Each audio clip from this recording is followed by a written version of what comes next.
I'm Stephen John Drew from the official GonnaGeek.com show, a weekly geek news podcast that is a part of the Gonna Geek Network, just like the show you're checking out now. Shows on the network are individually owned, and opinions expressed may not reflect others.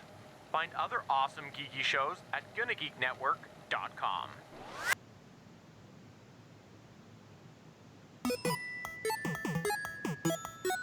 Stand by for a brand new episode of All Things Good and Nerdy.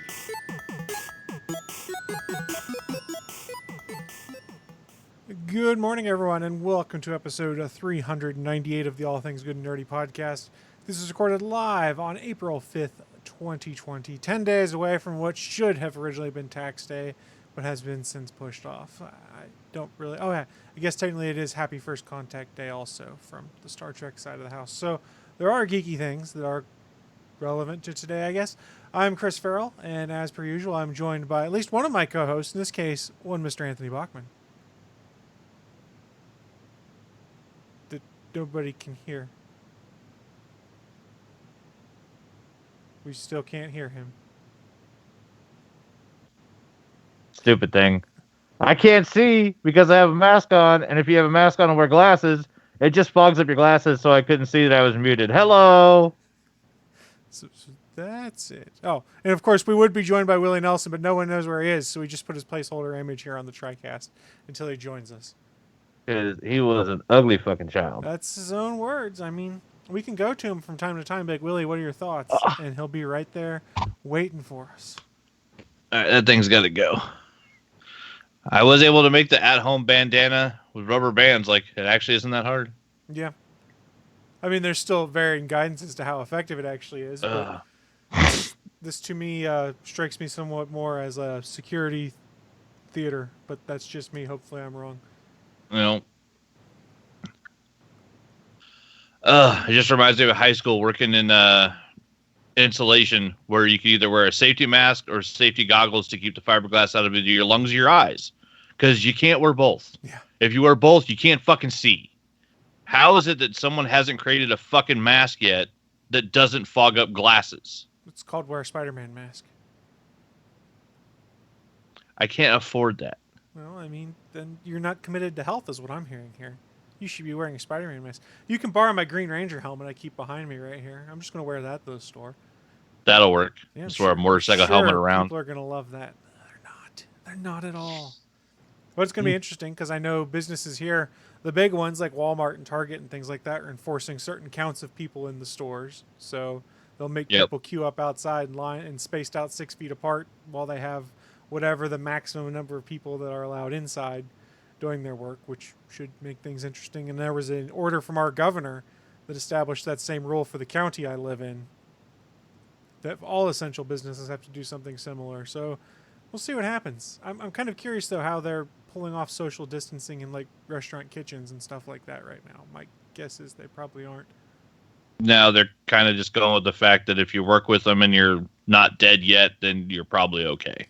Not dead yet. Fingers crossed that none of us end up that way, right? Hopefully. We'll keep calling one Willie Nelson until then. Boy, you're giving me a lot of edit points today. My nose won't quit itching. I don't know what is up. I came out of the shower. I couldn't stop sneezing. Now my nose won't quit itching. It's probably that stupid bandana. It's probably old and dusty. It's been in a drawer for like a year. Oh, you did it to yourself. I see how. Can't remember the last time I used it. Oh, well, is what it is. What was it I was going to say? I lost my train of thought completely. Train wreck. That's what this podcast is going to be because I cannot get my train of thought working whatsoever today. Well. Wow. Wow. Yeah, I completely brain farted, and that's not really a good sign when we're 4.5 minutes into a live podcast when I completely brain fart and I'm like, oh, what am I doing now? Oh, crap. Let's see. Yeah, I want to check. Yeah, so Brad Little, our idiot governor, said our stay-home order runs through April 15th, which he finally issued on March 25th. I don't know how long ours lasts, but I'm pretty sure it's going to get extended multiple times. Multiple times. And apparently he had the genius statement that life will go back to normal for a long time. for a couple of months Yeah. until people stop doing good practices and COVID-19 comes back again because we won't have a vaccine. That's what I'm most concerned about, and we'll not go down this path for too long on the show because that's not why people are here. But once we sort of start to lick things and get things calmed down a little bit, nobody's immune yet. I mean, you have increased resistance if you've had it, from what they've been saying, and Yeah. but it doesn't mean it's not going to spike back up when people stop practicing social distancing or stop washing their hands as much as they should, things like that. The potential is there that you then have a second round of it. And some people are theorizing that might be what's going on in China. Other people, myself, theorize that China's just lied about their numbers for months. And now people are finding out. But neither here nor there. Either is possible. I would encourage folks that even when those stay-at-home orders and whatnot go away, I would not be clamoring to rush around and go hang out at the mall or the arcade or any of these other things. I would think I would continue to have my own individual stay-at-home order. I think the Elbro should stay. Hey, if anything good comes out of this, maybe it finally kills the handshake, so I can stop having to touch people as a form of greeting.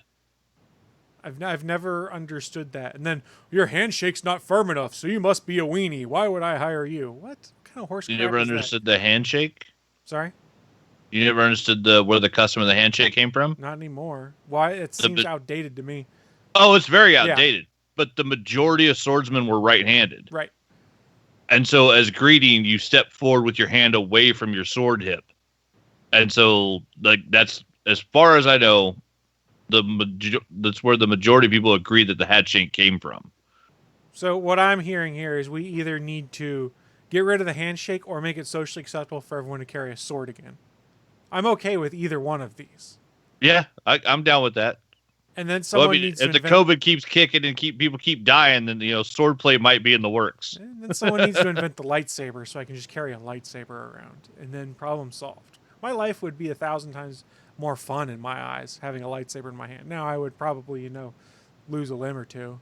You'd probably hurt yourself. I mean, that's to be expected, right? No, I got 3 swords and 4 bow staffs in my house. I'm good. Still have all my martial arts weaponry. You will be able to defend yourself come the apocalypse, is what I'm hearing. None of those run out of bullets. And one of those bow staffs is Chinese red oak. That fucker is heavy. That'll hurt. That'll hurt a lot. It worked really well for a Kill It cosplay, and by the end of the night, I was tired from carrying it. You're like, I'm just going to set this here and remember. This fucking stick just weighs too much. Well, which was more stressful, for lack of a better term, carrying around the bow staff or the Captain America shield? Because both looked goddamn heavy. Oh, the bow staff for sure is way heavier, even though the shield itself is made out of steel. Huh. But yeah, the belt straps, I took a belt and cut it into 2 pieces and made an adjustable strap and then a solid strap that you could stick your arm in. And once you had your arm in it, it actually is relatively comfortable to carry around with it strapped to your arm. Not bad then. Yeah, it's weird how it distributes the weight across the forearm. It was a lot easier to carry than I thought it would be. Yeah, because I'm going to be carrying around like a 20-pound steel sled on my arm. Like, this is going to be uncomfortable as fuck. Yeah. And yeah, once I actually got it on there, it actually wasn't bad. Well, it's not bad. Hell, the rest of that costume was a little tight, a little form fitting at the time. That was more hectic than carrying the shield. The shield was the easiest part, I think.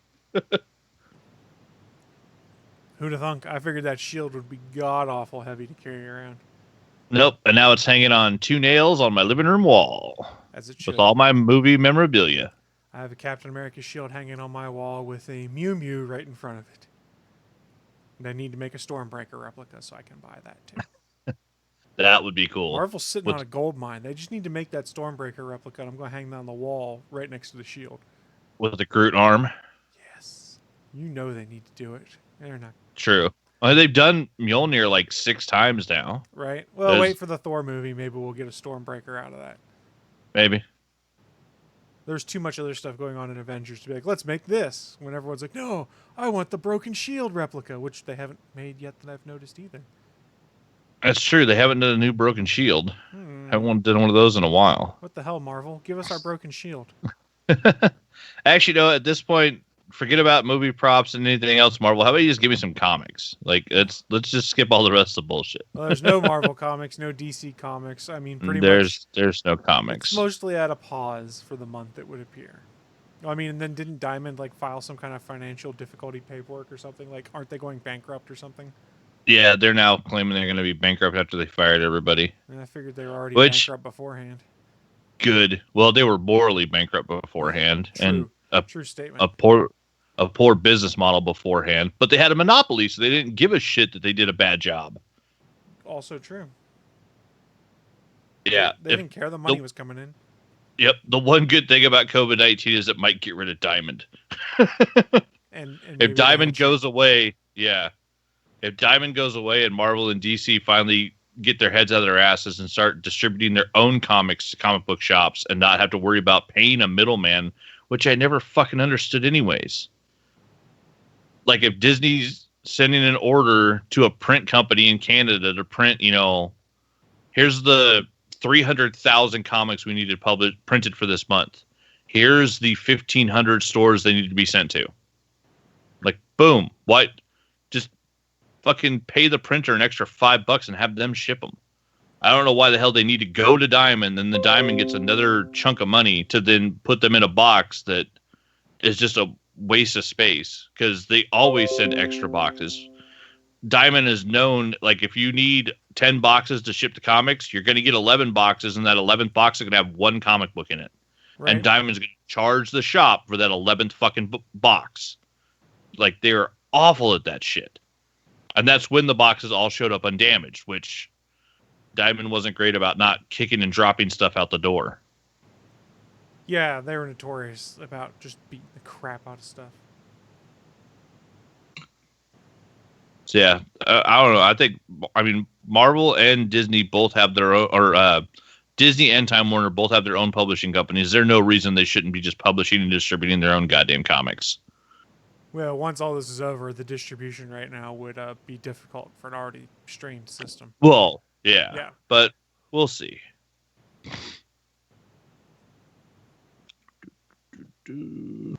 Doesn't look like anybody's in the chat room.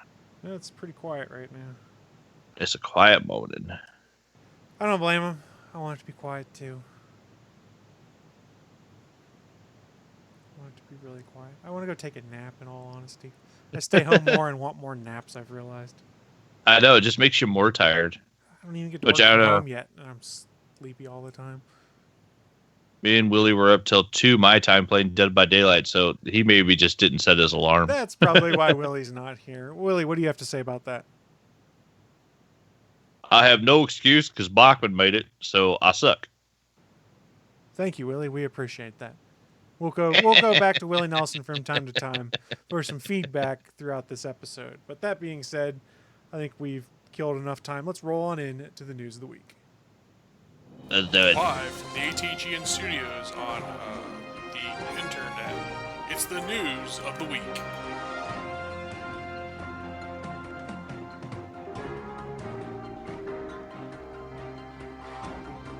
Welcome to the news of the week. It's that part of the show where we run down what is in our minds some of the most interesting geeky and or nerdy news to have cropped up here in the past week and discuss it live with you fine folks here on the internet, because that's where we do everything, is on the internet. That's what we do. We are the internets. We are you the cannot internets. stop us. Resistance is futile. So says the Borg. So in this case, the Borg would be part of the internet. I don't know. I got nothing. Let's start off with the news, which is, hey, COVID-19 sucks. We know we're getting no comics because of it, and it has caused a complete reshuffle of the Marvel Cinematic Universe slate of movies. So what's going on here? Disney had previously delayed movies such as Black Widow and Mulan. Yes, I know that's not MCU, but it goes into their strategy.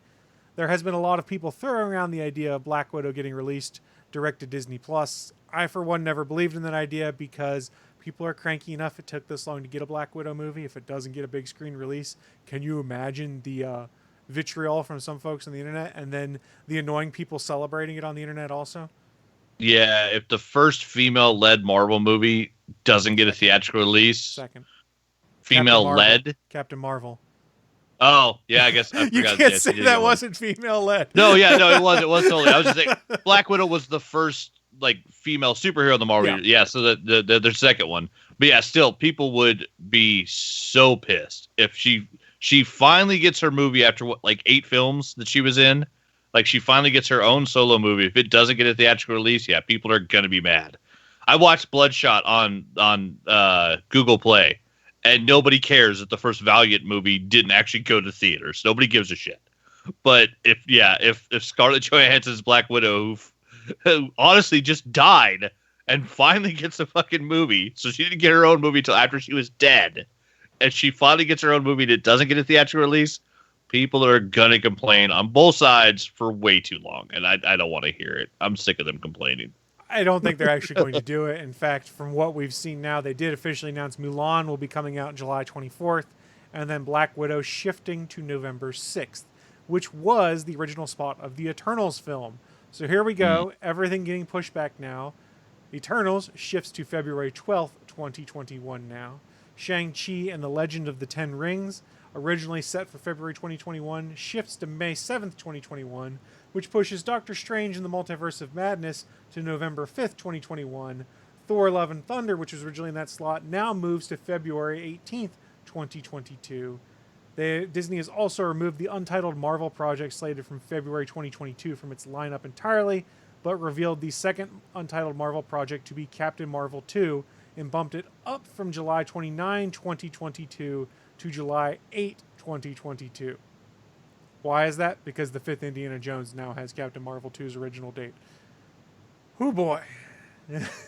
So this will be the first year since 2012 where there's only been one MCU movie in a year. Granted, this is no one's fault. They have to do this.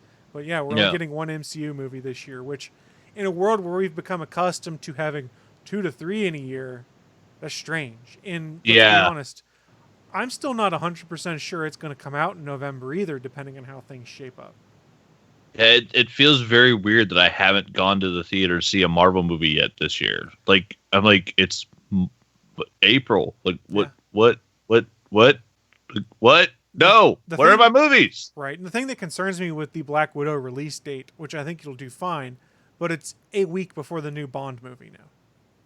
So you've got Marvel's spy thriller, followed up by James Bond, which is one of, used to be one of the quintessential spy thrillers. One could argue that Mission Impossible has taken its place as a better franchise now.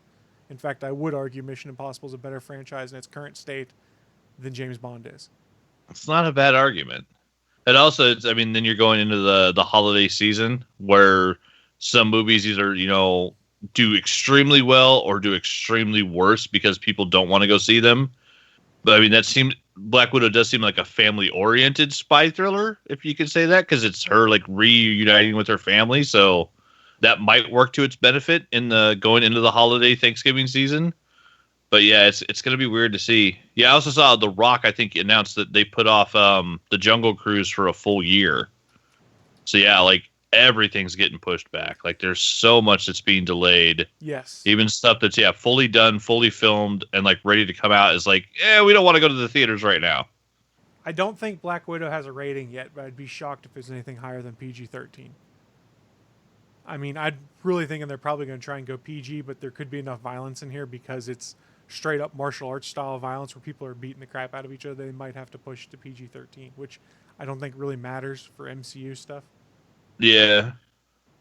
Yeah, and as long as they're not human looking, like if they're soldiers in armor, and so you're not seeing like skin hurt, like they can always argue that they're like beating up non-humans so that it'll never reach R no matter how many of them you kill. Yeah, the important thing out of this is it's still on the slate, still getting a big screen release. We got official confirmation, although we should have never needed it, that Captain Marvel 2 is coming. Because remember, there's been a variety of dirt blogs out there, such as We Got This Covered, that keep reporting, Captain Marvel 2 is going to get canceled because Marvel's pissed at Brie Larson because of such and such demands, which is absolute horseshit. Never trust We Got This Covered. They're a terrible, terrible website. So it is officially on the schedule. They are planning on going to do it. And yes, of course they are. It friggin' printed money. Yeah, it made a lot of money and sold a lot of Captain Marvel jackets. Yes. They're pretty cool.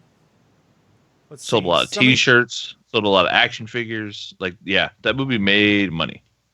Some of the other Disney movies, because I guess Disney announced a full slate of things. I was only talking the Marvel piece. Is there's a new movie from Pixar called Soul that has remained in its June 19th release date. Be prepared for that to shift. We talked Mulan, which got Jungle Cruise's date, and you mentioned The Rock had pushed that off a year. Harrison Ford's Indiana Jones initially set for summer 2021, now July 2022. The sci-fi fantasy film Artemis Fowl that was supposed to open in May will instead debut on Disney Plus. It'll make it Disney's first film to entirely skip its theatrical release and go straight Wow. there. I wonder if that's a sign that that movie wasn't doing well or something like that. That it wasn't projected to do well. Yeah, or Could- like could early be. screenings or something, because let's be honest here, like, yes, they put Onward and Frozen 2 up on Disney Plus early, but that's after they got some run in the box office. Now, COVID-19 really killed Onward's box office possibilities. I think it was only Yeah. there like 2 weeks or something like that. It is Well, actually they also give it a VOD release so they could actually make money off it first and then put it on Disney Right. Plus, right? So there was like a 2 or Yeah. 3 week window when it came out on VOD, and now I guess it was Friday or Saturday. My buddy texted me and said, "Hey, Onward's on Disney Plus. I saw it was there, and I added it to my list because I wanted to see it. I just never had a chance to make it to the theaters to see it." Let's see. West Side Story stays December 18th. The Last Duel, December 25th. Other shakeups include Ryan Reynolds' Free Guy, which is under the 20th Century banner, moving from July 2020 to December 2020. That was the one where he's like an NPC in a video game world, which actually looked pretty cool. Yeah, the preview for that is fantastic. What else do we have here? New Mutants has no release date now. We're never going to get that. I'm still not sure that movie exists. I don't. New Mutants and The Flash are the two movies that these companies keep telling us are coming that I don't think actually exist. I think all they shot was a trailer. I'm starting to think you might be right. And then we talked about, I guess it was last week, that like all of the Sony movies have been pushed out. So just be prepared that a lot of these things that may have been summer blockbusters you want to go see, since we're not going to be able to do those in the summer, may end up being holiday blockbusters now, which means the months of like February, March, April, where they normally dump the movies that a lot of people don't expect to care about, could get filled up with some pretty good stuff still. So we could, as our silver lining, have a pretty nice run of good movies coming out once we can actually go back to movie theaters. Yeah, if everything goes back into production, they start playing catch up and then kind of speed some things up. We might get a slush of films about this time next year where just everything's finally getting finished in post-production and everything's coming out all at once. But we're still going to have that gap where there's not a bunch of stuff because there's a bunch of things that have shut down production work. Like Doctor Strange, Batman, Shang-Chi, we all know shut down production. We know the Marvel series on Disney Plus have all been shut down in production regardless of what points they are at. And I'm sure the television schedule is going to reflect that too, because we know, like, for instance, Flash isn't going to finish its season. There's a few all other the shows, CW shows are shut down. even some comedies and stuff like that. Like I watched Superstore on NBC. They didn't have a chance to film their finale, which was supposed to be a farewell to a character. And they go, well, we signed her to come back early on next season to do that farewell now because we just had no choice. At least they're being good about it. Yeah, it's so weird where, I mean, like when there's a writer's strike, you can kind of prepare for it. And like there's scabs. And so, or there's just directors that are like, I'll just tell my own story and we won't have writers. Like, I mean, like the writer's strike hurt Community, but it kept going. It hurt Heroes, but the show kept going. You know, none of them did great, but like they were able to keep going. This is something where it's totally different, where like it's literally not possible for them to do a production. Like it's so different.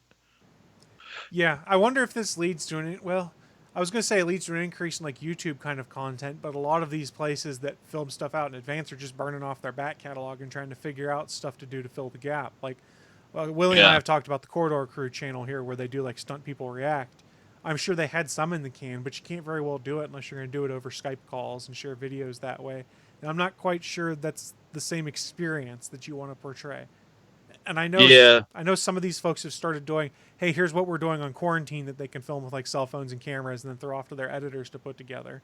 But a lot of this more highly produced YouTube content we have seen we might see a break in that for a while. Everyone has to go to slightly more amateur means. And I don't mean amateur necessarily in a bad way, but in comparison to what it was before, because you're used to like the highly polished production with these great cameras. And now it's like, well, I got to use what I have. And what I have is my cell phone. Well, I'll say it seems like then some of the shows should shine where we get like Adam Savage is Tested, where it's usually 99% of the time it's him in his shop building something. Yep. And so a show like that, like just no guests, he won't be bringing in guests that he occasionally does. But other than that, he can do 1-day builds all the fucking time if it's just him and his cameraman, and the cameraman stays 6 feet away from him.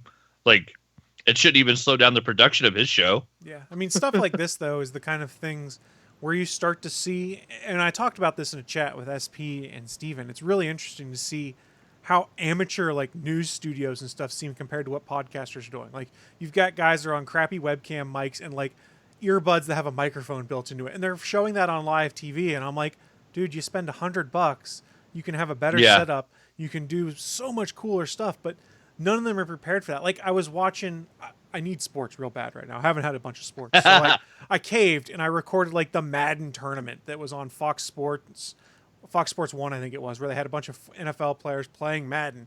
And they actually had Chris Myers, who's a commentator that does NFL TV, on there doing his doing commentary as they're playing the game. But it was killing me because he's wearing Apple earbuds with a microphone built into it. But because he didn't like the microphone flopping around, he tucked them up through his shirt. So like the collar of his shirt was just rubbing on the microphone the entire time. Like every time he'd move, you would hear his collar rub on that microphone. I'm like, I can't listen to this. This is just absolute hell. I cannot listen to this. And I'm just sitting there. I'm like, there's simple, stupid things you guys could do to make this work. And like, we've seen some other stuff like radio stations using Zoom.us to be able to teleconference together, do radio shows. Oh. Yeah, you could do that, but like we're using Skype right now. I'm not saying All Things Good and Nerdy is a highly produced kind of thing, but our look that we put out on our live stream is better than a lot of these looks that people have been putting out on like national broadcasts and stuff like that. And I'm sitting there, I'm going, this isn't hard. This takes like a couple hours to get licked and to figure out how to do it. And then you too can start switching between scenes and moving video around. And I'm like, I just don't understand. Maybe it's they've only thought their one way. This is how things have always worked, and they've never had to think how to do it with, for lack of a better term, amateur equipment. I don't know. It's been fascinating to see. So I think part of what you'll see is those people that are already on the internet producing cool content that don't have to get in large groups to do it or have like large film crews, things like that. I think you'll continue to see their content shine. And when there's a lack of other stuff out there, that's potentially when you get more people watching like Adam Savage is Tested, like you said, or some of these other YouTube channels where it's like 1 or 2 people on camera watching or doing something because they can still do that in this environment versus like these large group efforts that a lot of people like to watch that are really cool, but more in the vein of like a TV show that's put on YouTube. That's tough to do because of production overhead and having to have everyone in one place. All the draftsmen. Yep. He's right. Yeah. In the chat room goes, those people got thousands of hours of experience of making stuff look and sound good on the internet. Yeah. They could help some of these Zoom shows out. But yeah, and I'll talk about that now, what I'm getting into later. But yeah, I was on a Zoom show. I was part of the audience. And the first thing you find out is that people that aren't used to podcasting from home and don't know how to set up their mic and their headset, if a comedian's trying to do a show from their house and they want to have the audience unmuted so that they can hear the laughter, because stand-up comedy is like a two-way thing. Like they don't want to do jokes to a silent room. They need that response. Having 225 people unmuted in a Zoom conference is fucking insane. Oh, that's basically hell. I mean, the other thing I really enjoy, and I've made fun of other podcasters more jokingly for, is they want to get these mics that look really cool on screen so that they can have this screen presence. So they get something like a Blue Yeti, which I think is a fine microphone. But one of the first things they tell you when they open the box is it has to be upright. You don't angle the microphone. If you're watching on camera, I angle it to face it. This isn't how the microphone works. You're not capturing, but it looks cooler that way. So you see all these people with mics and you're like, that's not at all the right positioning. You have to have, like, if you're using a Blue Yeti, it's straight up and down to capture your voice the way it's supposed to. it's really interesting. And like, I know a lot of what the stuff that we do, we're overkill compared to what you do for a lot of podcasts. Like, most people don't need an RE320 on a swing arm bounced into a mixer. You can get away with using an Audio Technica, not Audio Technica. Wow. What the hell is the name of this microphone? I can't remember the name of the mic. The AT2005 or the ATR2100. You can spend $50 to $100 on one of those USB mics, plug it in, and you're good to go. Draftsman in the chat room. Guys, we're back to you not reading my comments, them bobbing a huge phallic thing up and down on screen. Oh, the old times. I've got something for that somewhere. I don't know where it went. I have a button. Chris has a bump.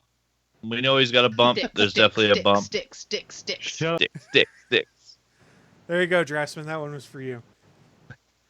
We miss you, Naki. I've been playing Animal Crossing with her, but we can talk about that later. But yeah, it's astounding to me, and I'm sure there's people that can better articulate it than I can, how a lot of these folks just have not evolved to be able to do these kind of things from home or to do them remote. And you go, wow, I can't believe this hobby that I've been doing for years that I've always thought, oh man, I don't know what the hell I'm doing, but it seems kind of cool. We're actually better off than like big time productions are in some regards, because we're used to the shoestring budget or the non-ideal environment, or being like, oh man, the soundproofing sucks in this room, so I need to get in real close to my mic and turn down the gain and things like that. Whereas a lot of these guys are like, okay, I'll plug this microphone in and I guess I'm good to go. I'm not going to put myself on a good webcam. I'll use like the crappy webcam on my old netbook that I dug out of storage, because no joke, some of those videos have been just terrible looking. I'm like, what kind of webcam are you on? You can buy a good Logitech camera for $50. Yeah, it's been weird watching the Daily Show basically on Instagram videos that Trevor Noah's doing just off his phone, as far as I can tell. But yeah, like, he makes them look great, and like, he's just sitting at home in a hoodie and just, talks in the camera for 3 minutes, and he's fucking good at it. That's one of those ones, yeah, because Cassie brought it up in the chat room. With the production values that we're seeing that a lot of these people aren't funny without an audience or canned laughter. And I'll tell you what, Trevor Noah is fucking still just as good. Like, he hits that dry wit, the way he delivers lines and stuff, it's still just as good even without an audience there to react to him. Like, he knows his own timing, and it's really cool to see that he can do it without an audience, because that's got to be so much tougher when you're not getting an instant reaction when you're doing comedy. I mean, he's doing politics, but he's doing comedy because it's the Daily Show.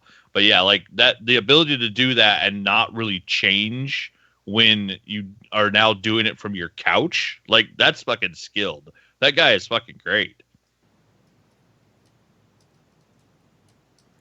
Yeah, I think it'll be interesting to see what lessons they learn from the amateur hobbyist side of things, because, and I know I'm beating a dead horse here, I think that we do a good job with what we have, and we've never had the privilege of thinking with the kind of equipment they have. So like, well, I can get something that's really good sound by spending $100, and then I can use these free websites here to be able to stream things out to, or these free tools to be able to combine something into a nice looking video, instead of they're probably using like thousands upon thousands of dollars worth of software to do some of this stuff. And it's kind of cool to be like, they've got all these tools that they're ready made and featured for, and they still don't have it quite figured out. Whereas you can look at some of the real highly produced content out there that hobbyists are doing, and you go, man, we blow them out of the water. Like, I would say the content that Steven puts out for the production work in the GonnaGeek.com show blows away some of the production you're seeing from these homemade studios that a lot of big networks are having to use to do things right now. I'd say it just blows it away. Yeah, well, I mean, they're used to having 10 techs in a room running 30 monitors to produce one on-screen image. And yeah, now when it's like, okay, you have one guy coming to your house and he's going to produce your entire show. Good luck.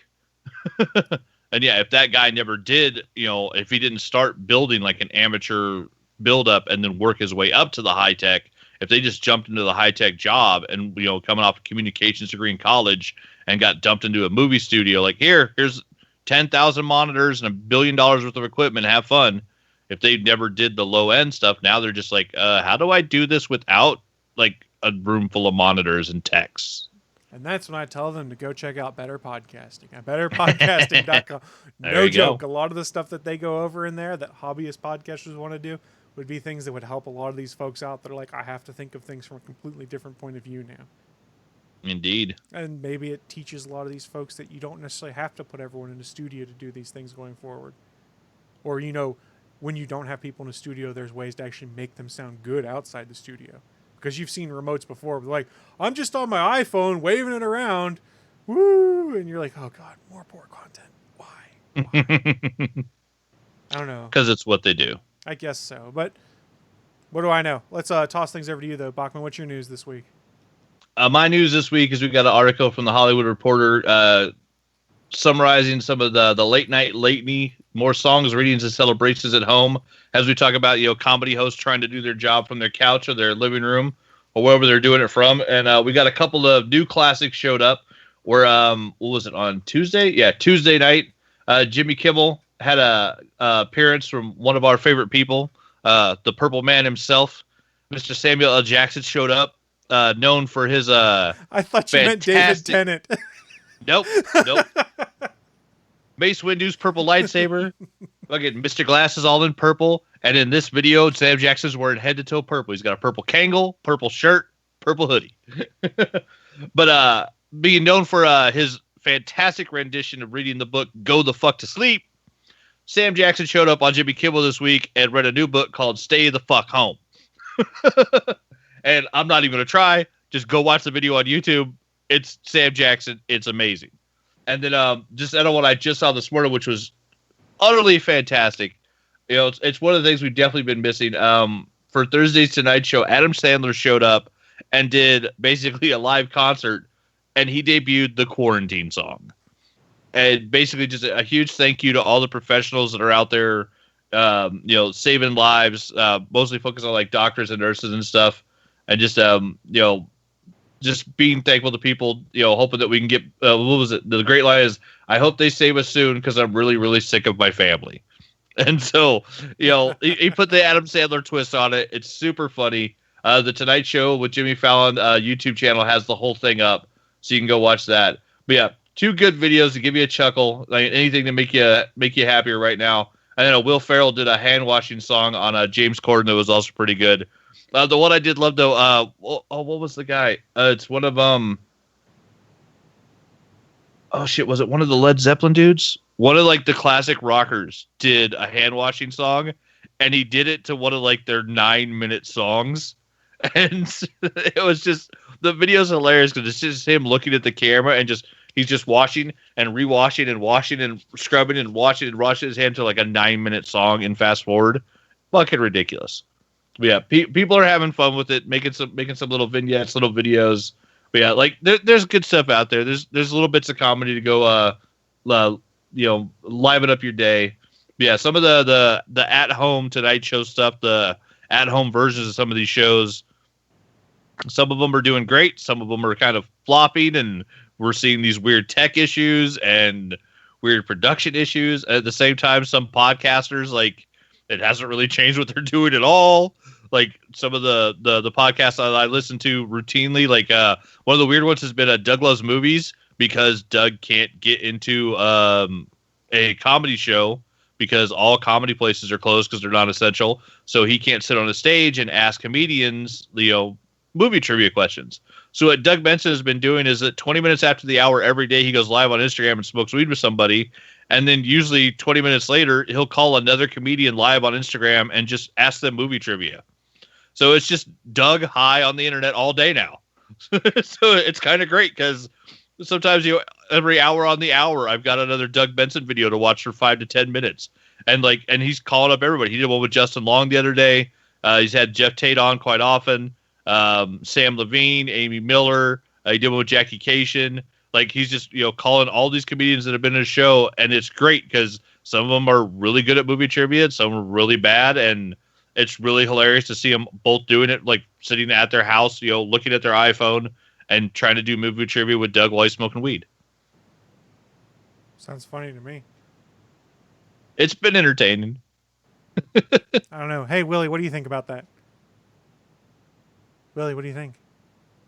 I was an ugly fucking child. Well, thank you for that, Willie. You guys heard it here first. That's what Willie thought about that. That'll teach him to skip 2 shows in a week. We're going to kill that picture. It's going to be everywhere. We're gonna spread it across the internets worldwide. I mean, we already did just by hitting that button because we're on the YouTubes. That's worldwide. That's true. We're spreading like a virus. Oh, poor word choice right now. Nope.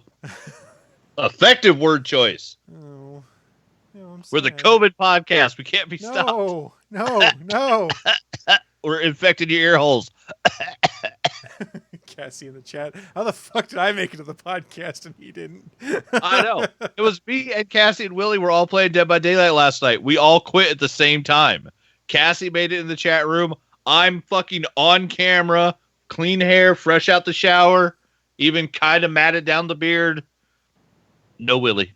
No Willie. I think I could. He's in a Carolina coma. So what I need to do for next week then, because I don't think I'm set up for it now, is make it so that I can do Google voice calls through my PC so that we can just start blowing up his cell phone live on the show next time. There we go. That'll work. I mean, theoretically, I guess I could dial his cell phone through Skype, but I don't think I have enough Skype credits to make that happen currently. We can always try next week. It gives us something to look forward to. Next week, Willie. If you're not here, I'm going to get called a lot. That does wrap up what our news content is. However, we do have additional content for you guys. We've talked about it the past few weeks. We are continuing to build what we call the Cabin Fever playlist. Why is that? Because, hey, we can't go anywhere besides to the store, and if you're essential, you're probably going to work. But other than that, you're probably looking for content to read, to watch, to play, something like that, so that you're not just sitting there going, I don't know what to do. So the Cabin Fever playlist is stuff that we've put together with assistance from the Gonna Geek Discord, from the chat room, from folks in general, to get some ideas for what people can get into to entertain themselves while we're all stuck at home. And we do invite you guys to help us populate the Cabin Fever playlist. I'm going to put the link in the chat room. It is also in our show notes. It's just an open Google Doc. Head on over to bit.ly/ATGN Cabin Fever, and you can help add additional content to this, and we'll keep populating it throughout the next few weeks. So before we get into new content, what we had last week was The League, suggested by Bachman. I suggested Star Wars Rebels. Seth, a.k.a. Xandrex, from our Discord, had suggested Star Wars The Clone Wars and included a correct link to the viewing order. So that's what we'd had last week. We've got some more content this week, and we're not going to touch on all of it because we want to keep building it up a little bit. But for content people should watch, I've got a suggestion for one, and the season finale is coming up this week on Fox. You can watch the entire back catalog on Hulu. It is the Lego Masters TV show, which is airing on Fox, hosted by Will Arnett. This is exactly what it sounds like. Each week, people do challenges and build crazy, insane Lego sets. One week, they had to build bridges and see how much weight they could hold, and those bridges that held the most weight were the winners. Other weeks, all about the aesthetics. But if you loved Legos, this show is fantastic because they build just super cool stuff. There's not like that manufactured drama of, I don't like these guys. It's in the vein of Face Off, where everyone's competing, but they all more or less get along and they help each other out and they answer questions amongst the groups and things like that. It's a more wholesome reality show, for lack of a better term, or competition show, because nobody's really like, oh, I hate these guys. They're all kind of like, we all love Legos. How cool is it we get to go and build Legos?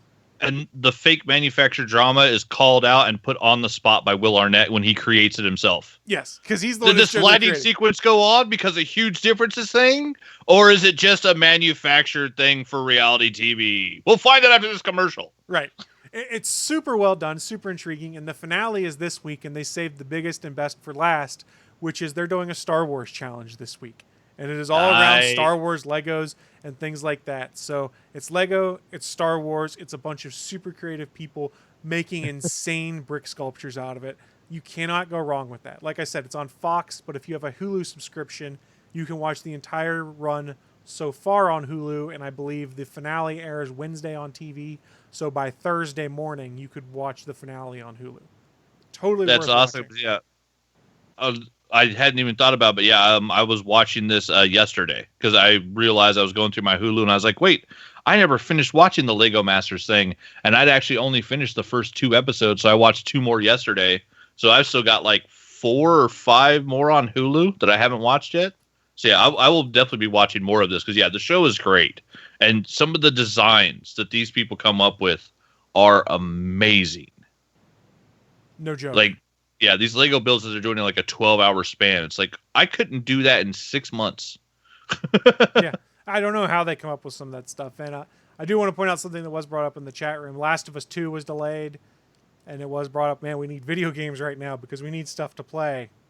Miss Cassie had brought up, as much as the movie delays suck, video game delays suck even more because it's something we can actually do at home during our stay. You're 100% correct, which is why if you need a video game to play right now and you have a Nintendo Switch, let me recommend something to you that is a complete and absolute time suck that I've spent too much time playing in the week that I've owned it. That's Animal Crossing New Horizons, because for something that is like, it doesn't have set goals or missions you have to do. You're basically just building your island and obtaining parts to build other things. It's incredibly soothing and relaxing for some reason to be like, hey, I'm going to just explore this tropical island and plant trees and sell fruit and go fishing. I never really got the whole attraction to Animal Crossing. I was weak last weekend. My wife bought it. Then Willie's like, you should play this. And Naki's like, you should play this. And I went, okay, I'm going to buy Animal Crossing and download it and put it on my Switch. That's the only video game I've played for the last week is Animal Crossing. I haven't played any other stuff I wanted to. I wanted to go back to Jedi Fallen Order. I'd picked up Tom Clancy's The Division for like $3 on Amazon to play on Xbox. Haven't touched that. All I've done is try and obtain money to pay off a raccoon that sold me a house. It's bad news, guys. Damn shysters. It's bad news. But yeah, if you need a video game to play, that would be one of my suggestions. In the chat room, the Draftsman has a suggestion, comic book suggestion. He says www.hoopladigital.com has Glass Apple Snow by Neil Gaiman and Colleen Duran for free. So there's some free comics you can go read over at Hoopla Digital. I'll put that in the doc that we have for this. And again, if you're listening to this show now or at a later date, please feel free to go and add to that doc. That's over at bit.ly/ATGN Cabin Fever. That is our Cabin Fever playlist. Or go to geeks.link/Discord, and there's an All Things Good and Nerdy channel under the official GonnaGeek.com Discord. And Hoopla's a good one that Draftsman brought up. It's like a digital lending library. So it's not just comic books. Like there's audiobooks on there. There's like articles and stuff. It's all sorts of stuff that you can access for free. So it's pretty cool. And I think it's accessible now on like everything. Like you can get it on Roku, Fire Tablet, your Google phone, your iPhone. Like it's available everywhere. Yeah, Draftsman was just saying there, Hoopla is a digital library legal that allows you to read these amazing books. This month it has the amazing horror graphic novel that reimagines Snow White as a horror story with the stepmother as the good guy. So yeah, if that sounds interesting to you, and it's a library, which means it's free, go over to hoopladigital.com. No promo code, no nothing like that. We're just recommending things that people have suggested to go and check out. So that gave us 2 things. We got 1 or 2 more things we can recommend in here, I'm sure. I don't want to burn off the whole list this week. True, but we can always add more to it. Well, that's true too. Well, see, I see the next suggestion, but I don't see who it was recommended by. Oh, that was recommended by me. I just forgot to write it in there. Okay. I can take this one. You guys have probably heard all about it if you've been on Twitter, Facebook, any of those things right now. It is a documentary that has been sweeping all over the internet. It is Tiger King, and there's a full title that I'm not remembering exactly, but it is available on Netflix. And it's all about a gentleman by the name of Joe Exotic who runs a tiger zoo. And it is ridiculous. There is literally no one in this entire documentary except maybe one person that's likable. They're all pretty much terrible people that get into ridiculous things. But it's fascinating how this documentary goes from talking about a guy that owns a tiger zoo and gets in feuds with other people to him going to jail on a murder for hire plot and all of these like crazy drug-fueled escapades and things like that happen. The show's insane. Like it went down and it had so many twists and turns that I never expected. What makes it so captivating is that it's actually real. Like this is stuff that actually happened. There's court cases that deal with it. And the guy that came to film this documentary was just there about tigers in the zoo, and this just all expanded and blew up around him into the ridiculousness that is Tiger King. It's insane. It's only like a 7-part miniseries on Netflix. I think each episode's like 45 to 55 minutes long, so you can knock it out in a couple days. But it is ridiculous. If you like to watch car crash kind of TV, that's exactly what this is, because literally it's just insane. And the people that are in it, for the most part, at least the main characters, they're terrible people. The people that work at the zoo, you can tell they actually give a damn about the tigers and the things that are going on, but they just get looped into Joe Exotic's shenanigans and ridiculousness. My wife wanted to watch it, so we watched it, and after the first episode, I was like, I don't know about this. And then it just went like 0 to 100 in the next episode. I'm like, the shit's going on here. This is insane. I kind of like this just from train wreck perspective. As Miss Cassie puts in the chat room, that bitch Carol Baskin down in Florida. All right, yeah. See, I might have to give it a little bit more, because I think I watched like the first 10 or 15 minutes the other day, and I was like, I don't know what the fuck's going on here, and I turned it off and went and watched Altered Carbon Resleeved. Yeah, it doesn't really get insane until later on in it, but when it gets insane, it's just absolutely batshit crazy. Like at one point in time, there's a woman that works on. Excuse me. She transitioned to man, so I shouldn't misgender her. She's a man who worked on the zoo, who has their arm ripped off by a tiger. Hey. And like Joe Exotic somehow finds the time to go and put on a paramedic jacket before they go and take care of this woman. You're like, the hell? And then like goes into the lobby where everyone's in there, goes, we had a tiger attack. He goes, I'm not going to give you guys a refund, but he goes, I'll give you guys like vouchers to come back another day. And then he's like, I will never recover from this financially. And you're like, that's what you're worrying about? You've got an employee who just had an arm ripped off. And here's the kicker. Yeah. The woman, or excuse me, they were back at work like 2 days later. What? After losing an arm? Well, the arm was mangled, and they said, well, you can either do months of physical therapy and rehab, or you can have it cut off. So they had it cut off. Jesus. Miss Cassie has also mentioned in the chat room there's a rumor they might be releasing a new episode. I had heard the same thing. Supposedly they have enough content for one more episode, so they won't necessarily do a season 2, but we might get a part 8 to the Tiger King saga. Mm-hmm. I do enjoy Draftsman's comment. I don't want Willie to watch this show. He might get some ideas and start his own road show. The Willie Nelson Road Show. That could be interesting. What would he be the king of, though? Tiger King's already taken. I don't know. Stuff you can't say publicly. Well, that's a little scary then.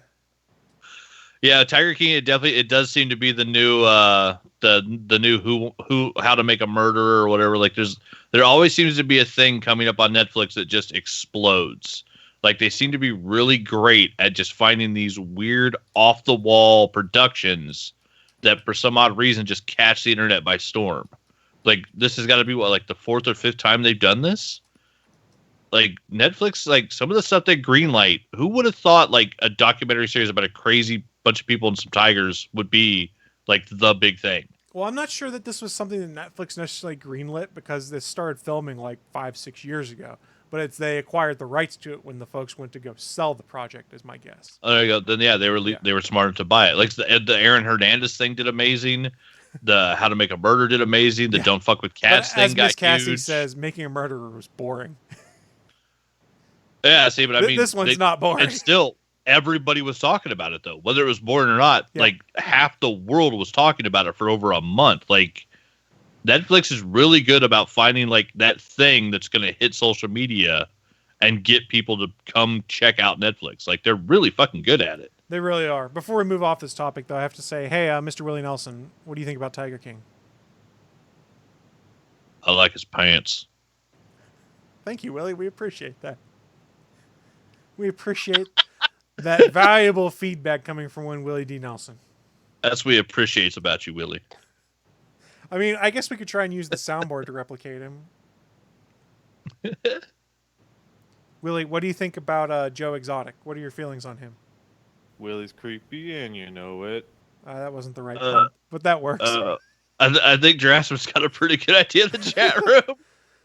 Oh, good Lord. So Draftsman's idea, he keeps and houses real-life strippers that need a home in a real-life stripper sanctuary. He keeps them in body glitter, Cherokee Rose tequila, and fast food menu. Willie will be the stripper king. He could wear the same outfits that Joe Exotic wears, and it wouldn't change anything at all. He really could. And you can also go see the wildlife. You just can't touch it. But don't touch it. There you go. No touching, and there's no sex in the champagne room. Very simple rules to live by, people. Very simple rules. So, Willie, what do you think about Joe Exotic? That's what I meant to ask you. This guy's creepy. He's not wrong. Joe Exotic, a little bit creepy. Maybe I'll have to watch a little more Tiger King, finish that first episode with my breakfast today. I got breakfast burritos waiting for me. As I said in the chat room, if you like trash TV, that's exactly what this is. It's just trash TV. See, I usually don't, but I don't know. This one's got me a little bit more intrigued than, because like I never watched the How to Make a Murderer thing. Like I kept hearing so much about it. I was like, I don't even want to watch it at this point. But the Tiger King thing, like I am interested because the motherfucker seems like he's just weird as shit. Like, just he's a pile of crazy. Everyone on there is weird as shit. Carol Baskin, also super weird, and Carol Baskin probably killed her husband, is what comes out of this, and then fed him to a tiger. It's just a bunch of murderers. At one point in time, Joe Exotic, like, gets attacked by one of his tigers. Like, they grab his shoe and drag him off. And he gets mad and starts accusing someone of trying to kill him. And they cut to Carol Baskin and goes, "You wouldn't use perfume or cologne to do that." She goes, "You just rub a little sardine oil on it, and then the tiger would really want it." And everyone kind of pauses. And I remember pausing as I'm watching. I'm like, that bitch killed her husband with that. I mean, it's just like she gave away the way she killed her husband, potentially. I don't know if she actually did or not. They obviously dispute that, but there is a case made, and Joe Exotic pushes it forever, that Carol Baskin, that bitch down in Florida, as he puts it, killed her husband. She's a murderer. It's phenomenally terrible on all fronts, but that's what makes it so much fun, is that it is terrible. Absolutely. I guess I know what I'm doing this afternoon. Let's do one more, and then we'll save we'll save number 6, but we'll do number 7 because it was a chat room suggestion from last week. The suggestion from the chat room was Tacoma FD, which is on True TV in the United States and Comedy Central in Canada. It's recommended by Bryce, a.k.a. Haru Fonzix, in our chat room. If I recall correctly, that's the Broken Lizard Squad doing like a show about firefighters. So they make it look like Super Troopers, but firefighters is what it seemed like to me. Sorry, I just saw in the chat room how Miss Cassie sold Tiger King to Willie. I told Willie to watch it and told him it was about a guy who owns a ton of tigers and runs a sex cult. I think I sold it. There you go. That will get Willie's attention. Tacoma FD sounds interesting. I've seen previews for it. I just haven't recorded any of it. I think I have True TV, which means I'd have it on demand. Maybe I'll give it a try. Actually, that one I haven't even heard of. Only because I saw the commercials did I look it up a little bit and be like, oh. Because it was the Beer Squad guy, or what's the name of the movie? I forgot now. Not Beer Squad. Beer Fest. Beer Fest. God, we never got the Weed Fest sequel either. Neither here nor there. But yeah, Tacoma FD did look interesting.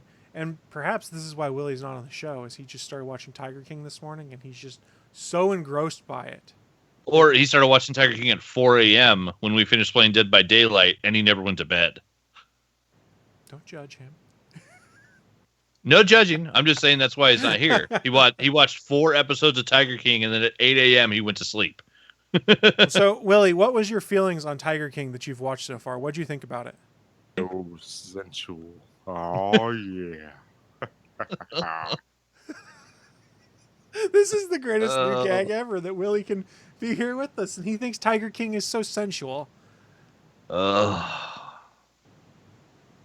got one more in the can if you want me to use it. Hey, Willie, what is it you told Joe Exotic when you ran into him randomly? You're a bad person. There you go. There you go. He ain't wrong. He ain't wrong. He ain't wrong. Oh, goodness. So, please, if you guys have suggestions for the Cabin Fever playlist, please feel free to toss them on the Discord or toss them in the actual doc itself. I did drop a link in the chat earlier, and it will also be in the show notes for this associated episode of the All Things Good Nerdy podcast, and it will be in the actual episode description of the podcast. Really, we're just making it as easy as possible for you guys to give us more suggestions so that we don't have to keep giving all the suggestions, because we can give suggestions all day long. It's more fun when folks from the chat room or from the internet at large give us some ideas, because I have to work less on it. I mean, yeah. Indeed, we're lazy. Lazy. Very lazy. It's why my beard is as long as it is now, because there's no one at work, so I don't really have to trim it. For the 7 people that are in the office, No one really gives a shit what my beard looks like.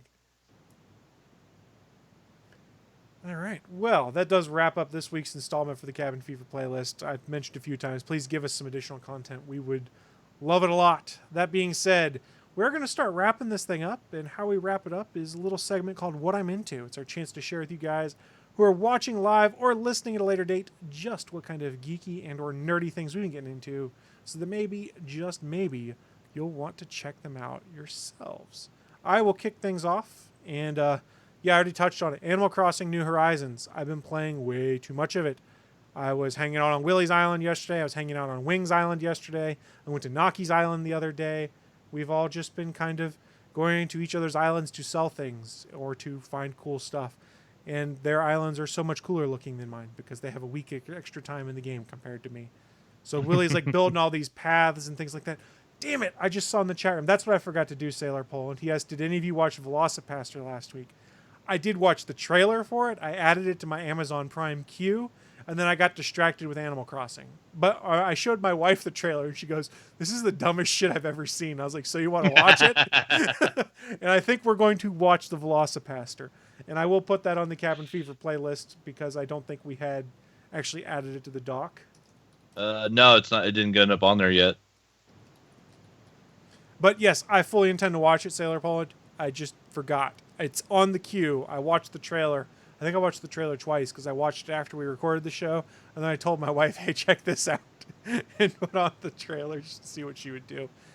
Yeah, that was delightful. All right, let's see. Other stuff I'm getting into besides Animal Crossing. I was getting caught up on some of the stuff I had on my DVR. Got most of my comedies caught up. Got caught up on Lego Masters. And I am caught up on a little show that I'll probably add to the Cabin Fever playlist, but I'll mention it now. It's the Extraordinary Playlist of Zoe or something, or Zoe's Extraordinary Playlist on NBC. That is a woman who can basically see people's thoughts and feelings, but they're expressed in song. So people randomly break into song on the show, and she's then able to glean what is wrong in their life and tries to help them with it. It's not my normal kind of show I watch, but I have fun with it. I've been enjoying it. It's like on NBC, I think, on Sunday nights. So I don't think it's on Hulu. I don't know which streaming service it would be on. Maybe it is Hulu. I don't know. It would be Hulu now until it goes to Peacock if it's on a streaming service. Because most of the NBC shows are on Hulu still. So it is on Hulu, according to Google. It's Zoe's Extraordinary Playlist. Premiered back in February. I was like 3 or 4 episodes behind. I think I'm only 1 episode behind because it was something good to throw on in the kitchen when I was cooking this last week. What other stuff was I getting into? There was something I had forgotten, and then it came back into my head, and I forgot again. This is bad. Pro wrestling? That's it. I've been watching some pro wrestling. I have not been watching WrestleMania, which is a 2-night event, but I have been watching AEW Dynamite, where for the last 2 weeks I've been privileged to watch Le Champion, whose shirt I am wearing, Chris Jericho. The Jerigoat, the greatest of all time, one could argue. He cut a promo the last 2 weeks on Vanguard 1. And for those of you that don't know what that is, Vanguard 1 is Matt Hardy's drone that he flies around that helps him do many different things as the broken Matt Hardy. So he cut a promo 2 weeks in a row on a friggin' drone. And it was hilarious. And this last week, he was not actually on, at least where I've gotten to in the show so far, he wasn't actually in the show itself, but they cut a promo video one at his house where he's in his hot tub drinking a little bit of the bubbly, wearing leather pants for some reason, where he starts talking about how he wants Vanguard 1 to be part of his faction, the Inner Circle. And Vanguard 1 shows up, he cuts a promo, gets a small size t-shirt out, hangs it off the drone and says, "You can be one of us." The drone flies away. He starts cursing at it, goes, "Release the hounds!" And like his dogs start running out of his house, chasing the drone, 2 of which are Chihuahuas, which makes it even more hilarious. Oh, God, like of 6 course dogs.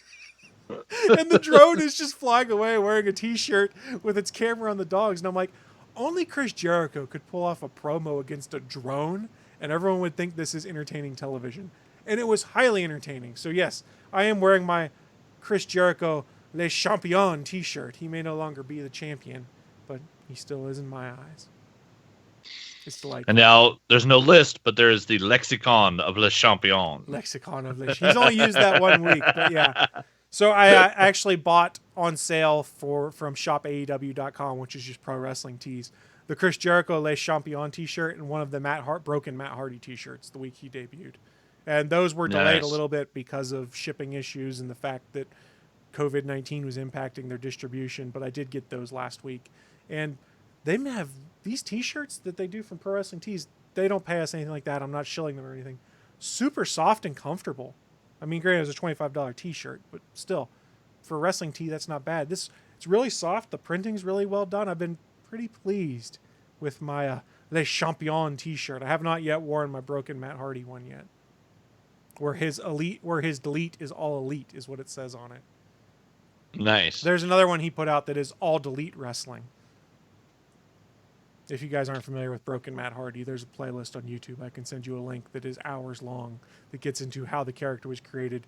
It's insane. Yeah. Insane. I watched all of it, and the best parts, you were right, the best parts are with him and his kids. Yeah. When he's like fighting his children. Yeah. It's like when you have a 4-year-old beating up a professional wrestler, it's amazing. Well, that was the Free Elite series. There's a whole other series about how the character was created back in like 2015 and 16 in TNA. At one point in time, when he conquers Brother Nero, which is Jeff Hardy, and he gives him no longer having used the Hardy name, so he's just Brother Nero and becomes his acolyte. They go to train with he goes to get advice from George Washington, who is reincarnated in the body of a giraffe at one point in time. He then goes to train against Smokin' Joe Frazier, who is reincarnated in the body of a kangaroo. So they're boxing a kangaroo. And then it's just insanity. If you like ridiculousness in pro wrestling, the broken Matt Hardy stuff is really interesting. And that led to their like tour for gold, where he and Jeff Hardy went to like all the different promotions and won the tag team titles.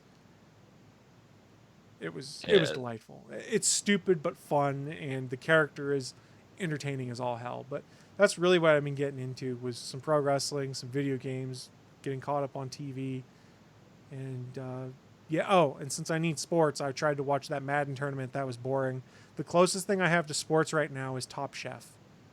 That's the closest thing to a competitive sporting event that I'm getting to watch right now is Top Chef. I mean, I like Top Chef, but God, I miss sports. It should have been March. It should have been the Final Four this week, and it's killing me. I understand why we don't have sports, things like that, but man, I cannot scratch that sports itch by watching replays of championship games that have been on like all of the sports channels. Like last night was like 2001 NBA Finals. I'm like, I don't give a shit about this. I already know what happens. That's what I've been getting into, though. Bachman, how about yourself? Let's see. Lots of the video games. Played a bunch of Apex Legends this week. Played through did a bunch of Dead by Daylight. Let's see. We finished off the archive for this season. I think I got all of it done except for one challenge, and now, it's one killer challenge I have left on the new one. So like the fragments have gone away, but you can still do them for blood points. So like we were playing last night with Survivors, I was going back and actually doing challenges from the original archive, which I kind of love because like, Fortnite and Apex, any game like that with a battle pass, once the day ends, like it's gone. And so one of the cool things about the Dead by Daylight one is they made it to where when it's active, you're earning rift fragments to level up, but you also earn bonus blood points. Behavior added in a blood rush. So right now, everything you do is 1.5 blood points. And so you're already getting bonus blood points. But doing the old archive challenges, even though the rift isn't there anymore, it's not active, there's no levels to gain, all of those challenges still exist in the compendium, and you can go and choose one to work on, and you still get bonus blood points if you complete it. And so it's nice because it just helps leveling, getting more blood points as you're, going up and trying to do stuff. So I finally got every single killer and survivor perk unlocked on PS4, and I respect my Claudette for the first time, and I respect my Leatherface. So both of those now have a bloody cosmetic, and I'm leveling them back up to level 50 again to respec them a second and then a third time. And then once you're done the third time, that's the most you can respec them. It gives you the highest tier items from that point forward going to your blood web. And then as you just keep buying stuff, you can eventually buy every single perk. And so I will keep leveling those two up. They will be my first characters that have my Claudette will have every survivor perk, and my Leatherface is going to have every killer perk. Damn. And it's probably going to be about 20 million blood points from now. and so it's going to take a while, especially since in the game you cap out at 1 million. You can't hold more than 1 million, so every time you hit 1 million, you have to spend them. Otherwise, you'll go into a match, earn blood points, and you get nothing for it. And so yeah, it's gonna be like it's gonna be plenty of hours and hours of work to get it done. But finally got all of that unlocked, and then this week, because I've been streaming, I've been doing Monday, Tuesday, Wednesday, Thursday for Dead by Daylight, starting 1 p.m. Mountain Time, going to 4 or 5 in the afternoon. And I actually fired up the Steam on Thursday and got everything updated, which I had updated everything as far as I knew at noon. And so I went and had lunch and then sat down at 1 to play. And about 40 minutes later, I actually went live on Steam again because there was a OBS update, which updated. But once it was finished updating, it then made my NVIDIA drivers outdated. So then I had to update my NVIDIA drivers. So yeah, giant technical pain in the ass. Got all that done, started streaming at like 1:40. But yeah, it was the first time I was back on Steam and then rebuilding my characters on PC. Because on PC, I've got my nice OBS layout. I'm on camera. I got all the fun little toys. I got a little spinner wheel, building all that stuff up. But I also don't have all the killers unlocked. I don't have all the survivors unlocked. When the game came to PS4, they did a huge bundle the month it was free, and you basically got everything that was available at that time for free. And so then when I went and had to actually buy the game on PC, none of the DLC is unlocked. So I only have, I think, 8 killers and 8 survivors. So I have to unlock all the DLC as I'm moving forward and actually building up all the things on PC. So I'm pretty much going back and unlocking everything on PC that I have already unlocked on PS4. And so, yeah, it's having to play a game across 2 platforms is ridiculous. But at the same time, also, like, I just hit red ranks as a survivor on PS4. And so that's when you get like some really hard killers to play against. And on PC, I'm a rank 19 survivor and a rank 20 killer. So I'm at full-on noob status still on the PC. And so I can go into a match as a killer and face against 17s and 18s and actually still have some fun. They're not like super toxic rank 4 survivors. So yeah, the matches I had on Thursday on PC were way more fun. I think I did like 4 adepts all in one day. I got the Doctor, I got Jake, I think I got the Claudette. Just had a blast. Got a couple of highlights to put up some videos on the YouTubes. But yeah, so the Twitch stream is going, and that's going to keep going every week.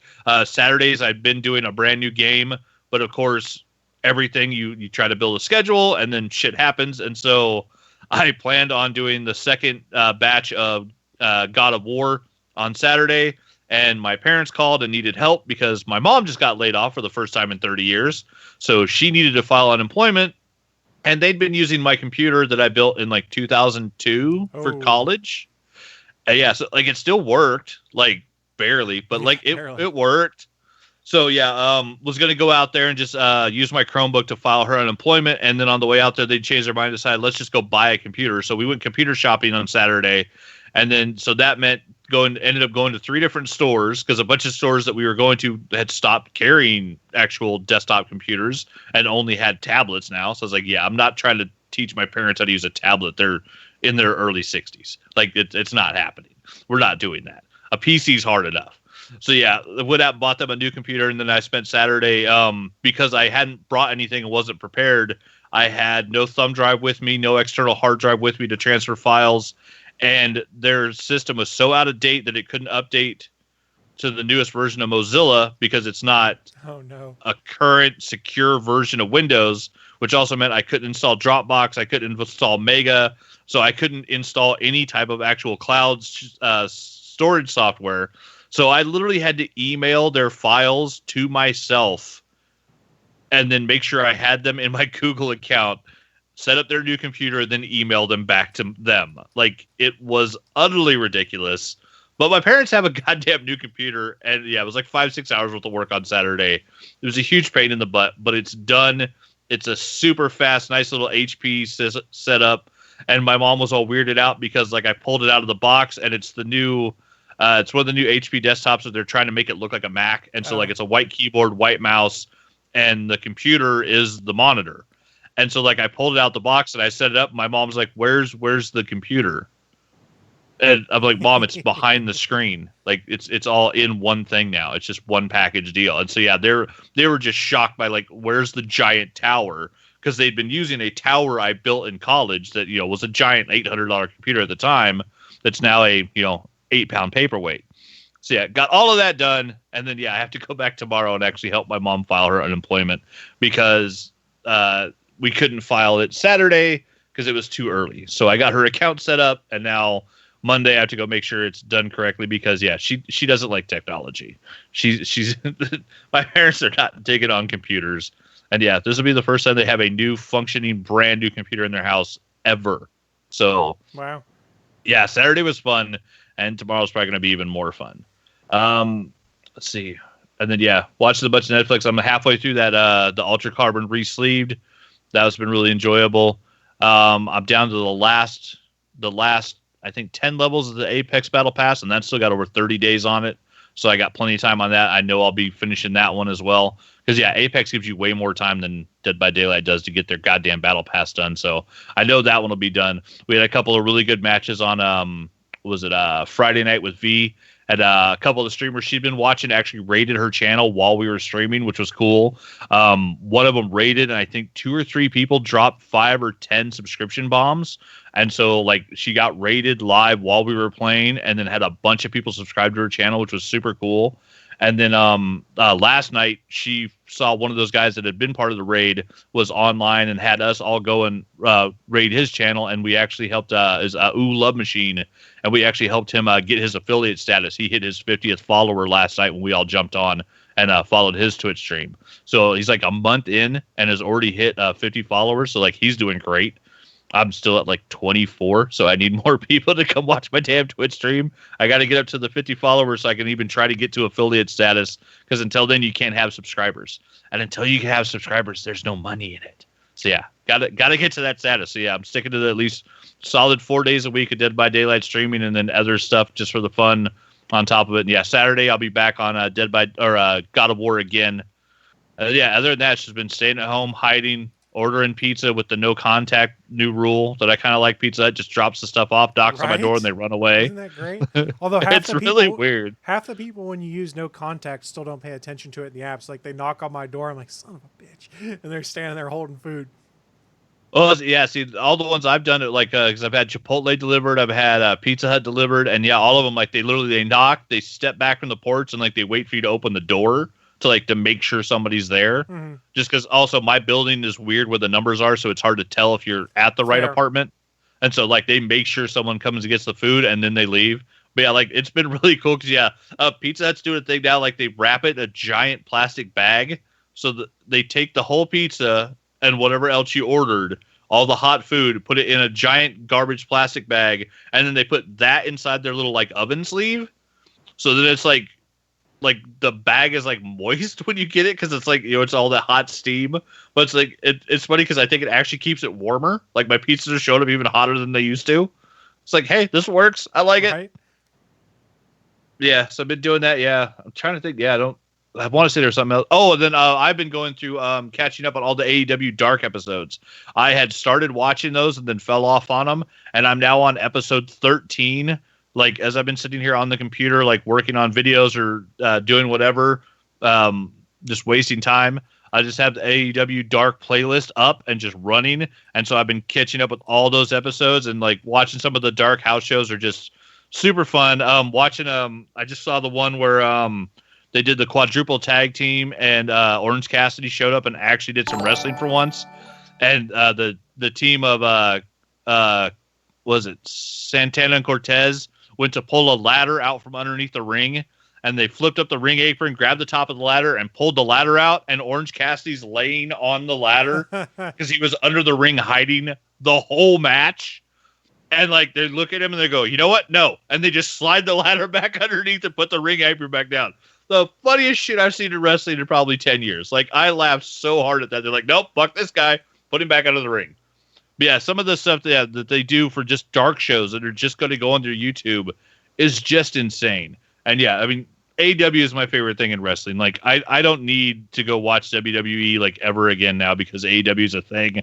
And I know that all the guys that are over there getting hurt have health insurance, and that makes me happy. because like these are people that are physically killing themselves to put on a good show for the audience. And yeah, like especially like Dusty and Dustin and Cody Rhodes, like those guys killed themselves for 10, 15 years in WWE and like got nothing to show for it but aches and pains. And like now they're basically running a company where they're making sure that their wrestlers are taken care of, and that just makes me happy. Yep. As far as I can remember, yeah, I think there was something else, but I don't know what my one other thing was. So that's what I've been getting into. That's fair. Before we wrap it up, we should go see what Willie Nelson's been getting into. I don't care about myself. Well, thanks for that, Willie. He does not care about himself, so he does not want to share what he's been getting into. Thank you, though, Willie. We appreciate it. Oh, wait, yo, the Adahay popped in the chat room. Is he cutting people? He was talking about needing to cut people. I should have known it. And yeah, Drasman, you're right. You do need to watch Aldrich Carbon Reese-Lead. It's a little weird because it's an anime, and so you don't get that thing of actors playing the same character. But the artwork is actually really cool, and there's a fight sequence with a couple of kind of like high-tech samurai assassins. That's a really cool fight sequence that like it reminds me of, like it's like Akira level cool. Like it's very well designed. So yeah, it's definitely a weird thing, but I mean, anytime there's more Altered Carbon, I'm for it. I love that story. I actually went and bought the book. I watched the full 2 seasons of the Netflix show. I can't get enough Altered Carbon. Like I keep waiting to find the second book at my bookstore, and they always have the first one and the third one. They never have the second one. I need the second book. Well, that being said, we are about ready to shut things down then. Thank you so much for coming to join us this week. We do hope to have everyone back next week. It's just, I guess, you guys got to stop keeping Willie up so late at night. He's getting too old to wake up early now. That's what I'm learning here. If he's too old, then what the fuck am I? The ancient beard over here made it. He's got no excuse. Wake his young ass up. Get the fuck on camera. Well, I mean, worst comes to worst, we'll just keep blowing up his cell phone next week. I'm pretty sure I know how to set up Google Voice to do this appropriately. Hopefully. Maybe. That'll be fun. Yeah, we'll figure Plus, if it's fucking with Willie, we know that's enjoyable. When is it not? Let's be honest. Yeah.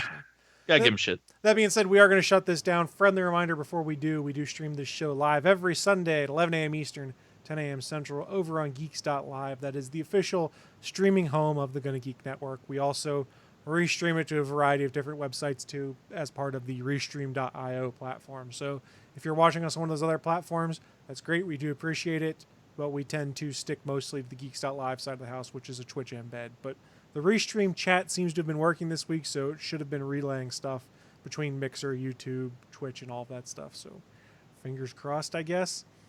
If you're on Geeks.live, you can scroll down to the bottom of the page. There's a calendar of all of the upcoming live shows. Please go check out some of those other shows. Tell them we sent you. Enjoy some live podcasts because, hey, you're stuck at home, so why not watch some fun live entertainment? That's what I'm saying. Before we shut this thing down, you got any final thoughts for us, Bachman?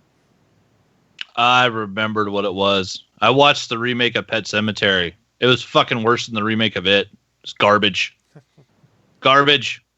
And then before we do shut down, Sailor Poland had a suggestion for a podcast to check out. We'll call it the final bit of this week's Cabin Fever playlist.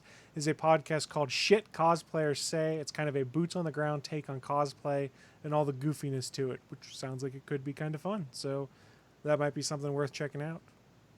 I do know that podcast numbers are kind of down across the board because a lot of people aren't commuting right now. So podcasters don't mind it when other people go check out their stuff and potentially throw a subscribe their way. In fact, we love it a lot. Indeed. Nothing wrong with that at all. Right? And I'm on the wrong page for my soundboard. I almost hit a Willie button instead of anything else. It's the wrong button. Oh, no. Oh, before we leave, Willie, do you have any final thoughts for us? Anything? You shall not pass! Now suck my taste!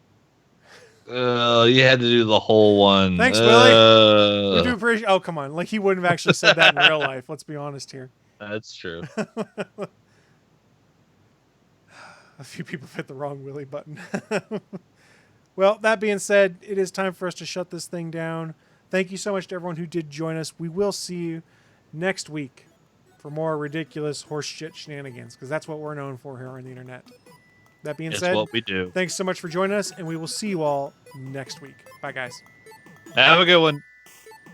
Thanks for listening to this brand new episode of the All Things Good and Nerdy podcast. Don't forget, we'll be back next Sunday live at 11 a.m. Eastern, 10 a.m. Central over at live.atgnpodcast.com, channel 3 of the Alpha Geek Radio app, and over at our network home at gonnageek.com/live. If you have any feedback for the show, please contact us atgnpodcast@gonnageek.com, on our hotline number at 304-806-ATGN, or even better, go to Twitter and send us a message at ATGN Podcast. The music you've heard in this show is produced by Kevin MacLeod and can be found at incompetech.com.